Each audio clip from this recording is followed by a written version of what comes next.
et bienvenue. La Maison de l'Artémisia est fière de vous présenter ce tutoriel. Je m'appelle Pierre et je vais vous guider dans toutes les étapes de la culture de l'Artémisia. Donc tout d'abord, pour commencer, ce qui est important, c'est de bien différencier les deux variétés d'Artémisia qui sont cultivées. On a l'Artémisia afra ici, qui elle vient d'Afrique du Sud. C'est une plante vivace qui, comme le moringa, va fournir un buisson généreux. On viendra le récolter au gré des besoins. Cette plante-là, malheureusement, ne va pas fournir de graines, ou très peu. Donc la multiplication va se faire surtout par marcottage et par bouturage. Donc il faudra se procurer les plants, ce qui est plus difficile. À côté, nous avons l'Artémisia annua. Cette variété-là est annuelle, comme le mil. On va la semer tous les ans, on va la récolter lors de la floraison.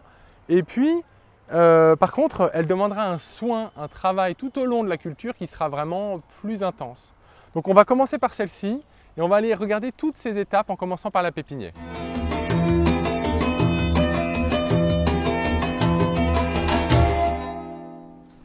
Alors l'Artémisia est une plante fragile, donc nous allons devoir passer par une étape de pépinière. Pour ces pépinières, deux possibilités se présentent à vous.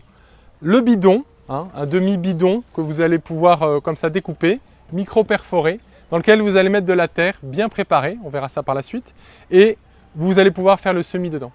Moi, ce que je vous propose, c'est quand même la pépinière en pleine terre, où vous allez utiliser quand même un cadre en bois afin de bien isoler la pépinière, utiliser des planches d'une 50aine de centimètres afin de pouvoir avoir assez de profondeur pour y faire votre semis. Ce qui est important, c'est aussi de prévoir un abri afin de protéger la pépinière de tout orage et de toutes attaques environnantes. Maintenant, ce que nous allons voir, c'est vraiment le travail de la terre pour pouvoir recevoir les graines.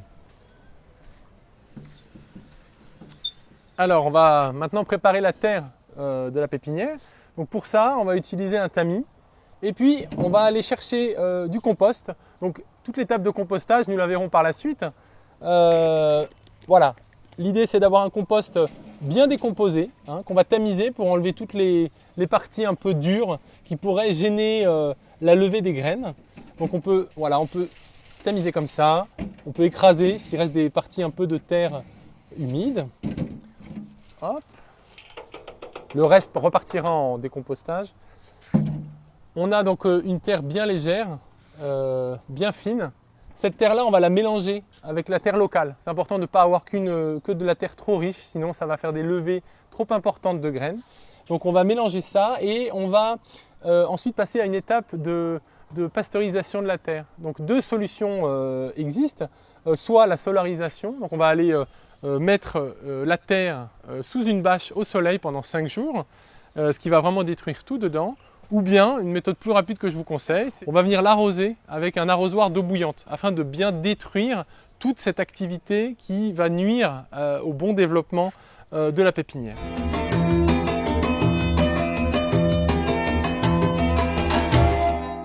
Je vais commencer par la préparation des graines. Donc, on part sur... Ces graines sont toutes petites, microscopiques même. Et du coup, pour un mélange homogène, nous allons les mélanger avec du sable préalablement tamisé. La proportion est donc d'une petite cuillère de graines pour 10 cuillères de sable. Ensuite, c'est important de bien mélanger les graines avec l'ensemble de sable ajouté pour que le mélange soit bien réparti. Maintenant, il est temps de passer au semis. Pour cela, je récupère donc notre mélange de sable et de graines que nous allons venir déposer à la volée, délicatement sur cette base. Il faut procéder à un geste assez large pour que les graines viennent bien occuper toute la place. Faire attention au vent, il peut déplacer les graines. Une fois le semis effectué, il est important de venir fixer les graines en y déposant un voile d'eau brumatisé. Pulvériser assez hautement pour éviter de déplacer les graines. Procéder à l'arrosage matin et soir jusqu'au repiquage. Une fois la pépinière arrosée, il est important de la recouvrir à l'aide d'une moustiquaire pour éviter tout piétinement de lézards ou autres animaux errants. Placer des bâtons tout autour pour surélever la moustiquaire et éviter qu'elle ne vienne gêner la pépinière. Si tout se passe bien, vous devriez obtenir un résultat comme cela au bout de quelques semaines. Ce qui est important, c'est de bien retirer l'apparition des premières mauvaises herbes et ne pas confondre les mauvaises herbes à l'artémisia qui au début, pour ses premières feuilles, sont des feuilles rondes. On reconnaît l'artémisia à partir des deuxièmes feuilles qui sont un petit peu plus crantées comme ici.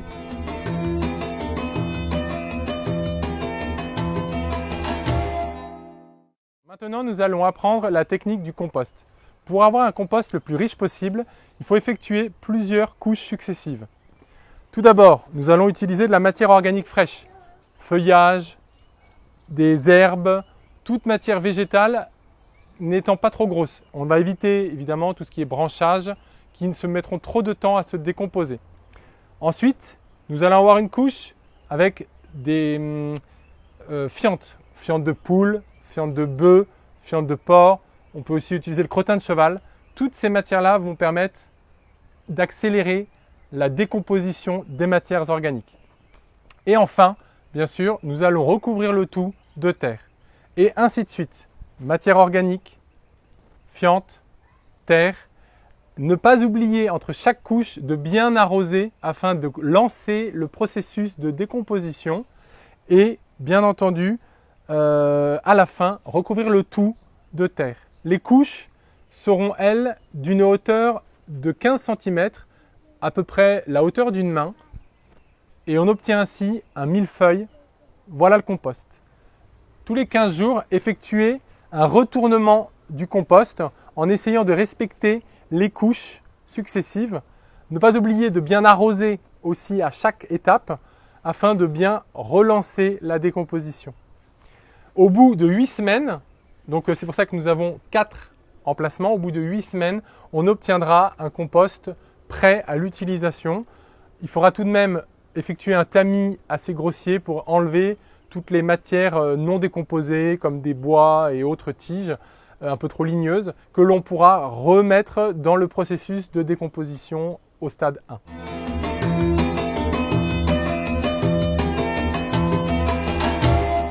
Donc, avant de passer au repiquage, il est important de bien travailler le sol et de fabriquer de grandes planches qui nous permettront de recevoir les futurs petits plants.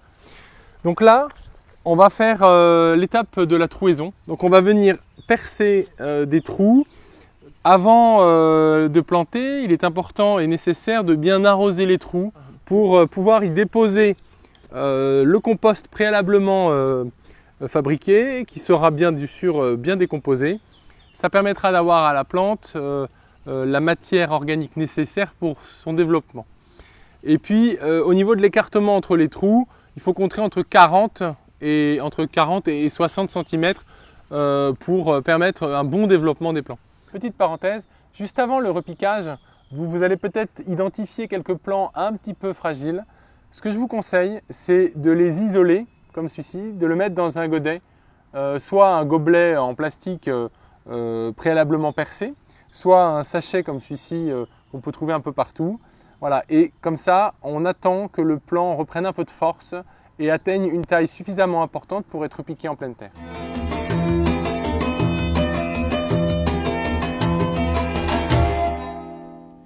Alors l'entretien de l'artémisia, tout simplement il y a l'arrosage quotidien à faire, matin et soir, comme le maraîchage. C'est vraiment important de lui apporter assez d'eau pour éviter qu'elle soit un petit peu déstabilisée et qu'elle monte en fleurs. Trop peu d'eau viendra la faire monter en fleurs. Ensuite, bien sûr, il y a la qualité et la richesse de la terre. Donc on va venir enrichir la terre en l'amendant autour des plants, tout simplement, en venant un petit peu retourner la terre et déposer de la fiente décomposée. On peut utiliser de la fiente de poule, de la fiente de bœuf, de la fiente de porc, de la fiente de lapin, tout ça bien autour des plants pour maximiser l'apport de fiente autour. Bien sûr, il y aura le désherbage. L'artémisia n'aime pas la concurrence avec les mauvaises herbes. Cette concurrence viendra tout simplement lui prendre toutes les matières nutritives qu'elle a besoin. Les racines de l'artémisia annua ne sont pas grandes, donc il faut vraiment lui laisser le maximum de chances pour se développer. Et puis pour limiter l'arrivée de ces mauvaises herbes, on pourra utiliser la méthode du paillage. Donc on va prendre de la matière organique fraîche ou sèche que l'on va venir déposer autour, comme un petit nid. Cette matière-là va venir au fur et à mesure se décomposer, donc enrichir le sol, hein, ça va bien aller dans le même sens que l'amendement. Et ça va venir aussi lutter contre l'érosion lors des fortes pluies, éviter que tout le sol se lessive. Et puis ça va empêcher les mauvaises herbes de pousser, hein, puisqu'il y aura du coup plus de soleil qui va venir au contact du sol. Donc voilà, le paillage vraiment est primordial pour implanter et laisser l'artémisia se développer dans le temps. Voilà pour ce qui est de l'entretien.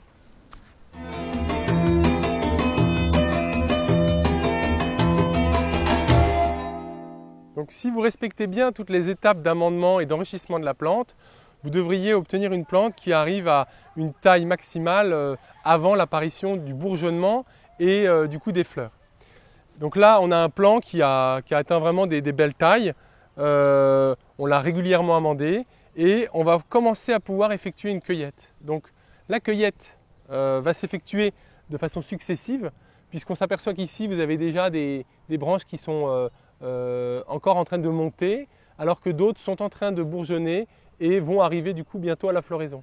Donc on va venir sectionner ces branches, on va les couper en petites sections pour faciliter le séchage et le broyage et surtout on y va étape par étape pour ne pas enlever les espoirs de la plante qui va encore grandir.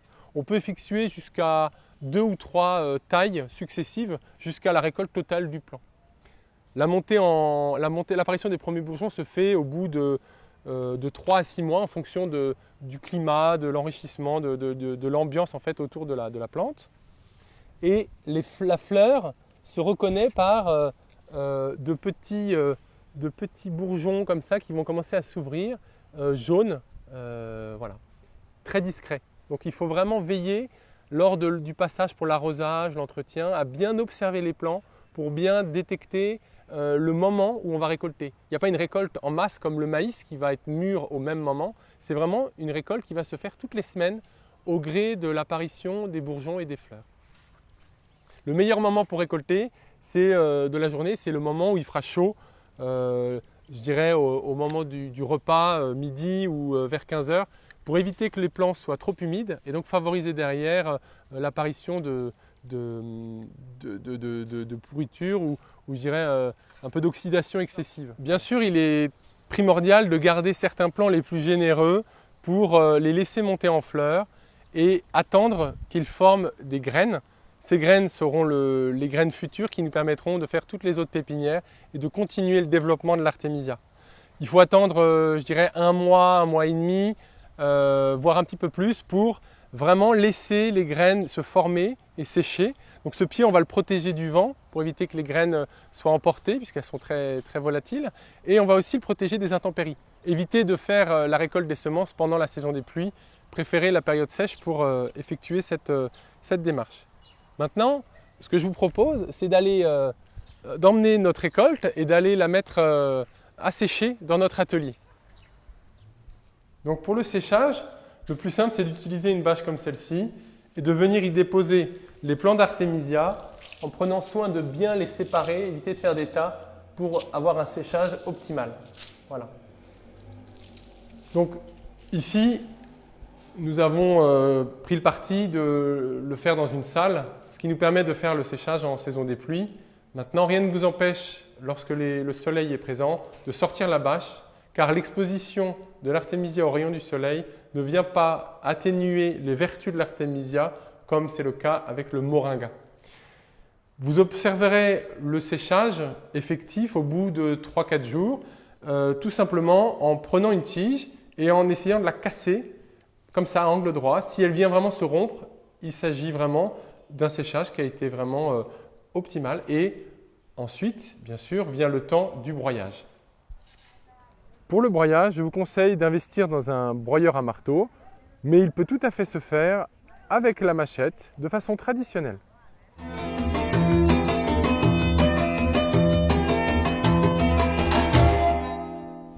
Maintenant, nous allons voir les techniques de multiplication de l'artémisia afra. Nous allons commencer par le bouturage. Pour cela, nous allons repérer une tige qui n'est pas trop fraîche, donc là on a la partie fraîche, une tige d'une hauteur de 15 cm, c'est-à-dire l'écartement de 2 doigts comme ça. Donc on va prendre ici.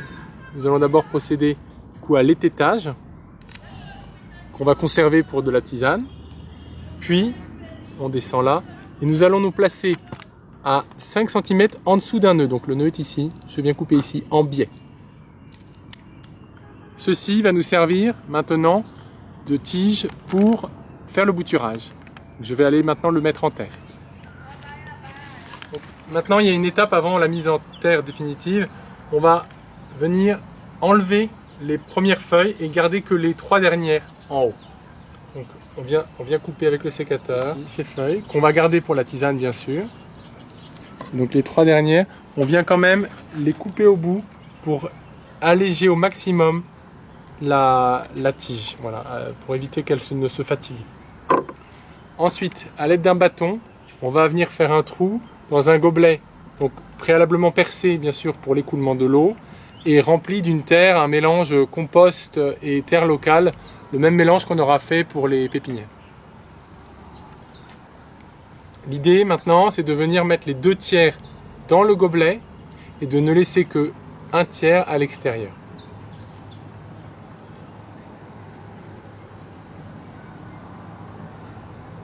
On vient tasser pour créer un contact entre la terre et la tige. Maintenant ce plan, il va falloir le placer dans un endroit humide, dans un bac pour qu'il soit un petit peu les pieds dans l'eau. Et on va venir le brumatiser régulièrement, tous les jours, pour créer cette ambiance humide. Attention à ne pas trop l'arroser pour éviter le pourrissement. On saura que le pied est prêt à être repiqué en pleine terre lorsqu'apparaîtront des petites racines tout autour du gobelet. Maintenant, je vais aller le déposer.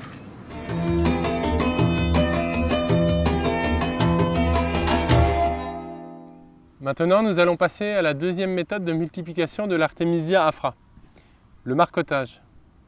Il s'agit d'identifier une branche retombante, comme celle-ci, et nous allons donc dégager le paillage tout autour afin de pouvoir retrouver la terre et l'enfouir doucement dans la terre. Donc on peut aussi enlever quelques feuilles autour de la tige pour permettre de favoriser le développement des racines. On vient donc creuser un petit peu, faire rentrer la tige sous la terre, puis à l'aide de 2 bâtons, on va venir faire comme des béquilles pour la maintenir, vraiment pour éviter qu'elle se relève. Et ça nous permettra aussi lors de l'arrosage d'identifier la zone marcotée. Voilà. C'est important aussi à la fin d'avoir un tuteur pour venir maintenir la tige qui va ressortir de l'autre côté, qui sera notre futur plan, que l'on viendra séparer du pied mère, donc le pied d'origine, lors de l'apparition des premières racines au bout de, je dirais, 1 mois, 1 mois et demi. Ça va dépendre un petit peu des conditions climatiques. Et donc au bout de quelques semaines, on obtient un plan comme celui-ci. Donc voilà, on va vérifier le marcotage. Donc on va libérer les 2 béquilles qui maintenaient la tige dans le sol. On vient délicatement avec la machette percer sous la tige et puis soulever pour regarder si vraiment les racines sont là. Et là, en l'occurrence, on voit, voilà, on peut voir les premières racines ici. Donc le pied est prêt. Donc là, ce qui est très important, c'est de venir faire le tour pour bien récupérer le maximum de terre pour permettre vraiment au plant de venir bien se retrouver dans son élément là-bas. Et on va aller chercher là où la tige est rentrée. Donc là, je vais chercher l'entrée de la tige avec le pied mère. Voilà. La tige est ici. Et on va venir la sectionner. Voilà. Ça y est, on vient de libérer notre marcotage du pied mère. Vous remarquerez que la tige est toute petite, ce qui veut dire que le marcotage a bien pris.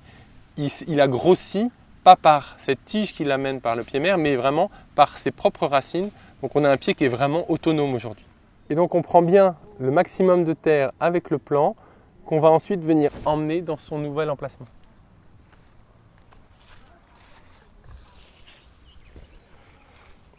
Voilà, donc on dépose la plante isolée là, du marcotage dans un trou préalablement enrichi avec du compost et bien arrosé. Bien sûr, on rebouche bien tout autour des racines, on appuie bien pour bien créer ce contact racine-terre. Et puis, on crée une petite cuvette pour l'arrosage, pour les premières semaines, pour permettre vraiment au plant de repartir dans de bonnes conditions. Après, on recréera le paillage tout autour. Et puis, on va ensuite venir parer un peu la plante. Donc, l'idée, c'est on vient de fragiliser toute la partie des racines. Donc, on va venir sectionner les différentes feuilles un petit peu pour alléger le plant et recréer cet équilibre racines-feuilles. Voilà. Et même, pourquoi pas, enlever, étêter un peu la plante. Comme ça va lui permettre vraiment de repartir sereinement. Et après, bien sûr, on pourra à nouveau refaire du marcottage et du bouturage avec ce plan qui est maintenant un plan à part entière.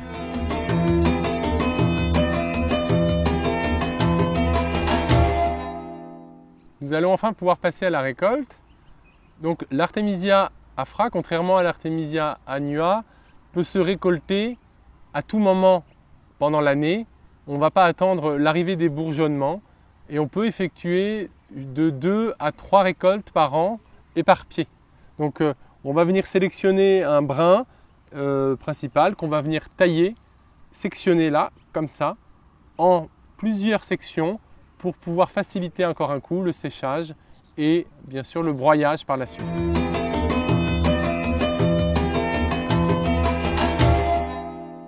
Maintenant, nous allons passer à la préparation de la tisane. Pour cela, on va prendre 1 litre d'eau que l'on va faire chauffer dans une casserole jusqu'à ébullition. Et ensuite, il faut prélever 5 g de tisane dans un sachet. Donc 5 g représente une grosse pincée avec 5 doigts. Donc on va venir prendre dans le sachet, voilà, une grosse pincée comme ça, à 5 doigts. Ici, vous avez 5 g. Voilà. Je dirais, peu importe le dosage, il peut y avoir 4 grammes, parfois 6 grammes. Ce qui compte, c'est vraiment la régularité de la prise, du traitement. Une fois le temps d'infusion écoulé, c'est-à-dire 7 minutes, nous allons pouvoir passer à la filtration à l'aide d'une passoire. Et on récupère donc une boisson colorée, un peu dorée comme ça. Ce traitement-là, 1 litre, sera pour une personne en cas de crise de palu, elle devra boire 1 litre par jour pendant 7 jours. Les fièvres vont commencer à partir au bout des premiers jours. Au bout de 2 jours, la fièvre va chuter, les courbatures aussi. Donc ça, ce sont les symptômes visibles qui vont le plus vite partir. Mais attention, il faut vraiment continuer le traitement pendant les 7 jours parce que l'artémisia et tous les principes actifs de l'artémisia vont venir travailler dans votre corps et éliminer tous les plasmodiums et viennent attaquer votre sang et votre organisme. En cas de traitement préventif pour le palu, il vous suffit de boire 1 tasse par jour, 1 jour sur 2.